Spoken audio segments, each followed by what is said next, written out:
নাসিরউদ্দিন পাটোয়ারির আসনের ব্যাপার আপনারা সবাই জানেন, এটা আমাকে বড় করে আর বলতে হবে না। সেখানে কি হয়েছে, সেন্টার দখল করে একজন নেতার আপনজনের নেতৃত্বে সেখানে যা হয়েছে তার সাক্ষী এই দেশবাসী, বিশ্ববাসী, আপনারাও। আমরা জেনেছি আপনাদের কারণে। বাংলাদেশ খেলাফত মজলিসের আমির আল্লামা মামুনুল হক সাহেব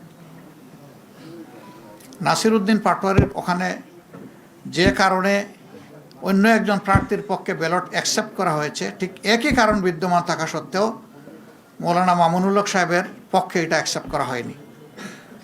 তো এক দেশে কি দুই আইন চলবে? নির্বাচন কমিশন কি এক এক জায়গায় এক একটা আইনের প্রয়োগ করবে একই বিষয়ে? এটা এখন বিশাল প্রশ্নের ব্যাপার।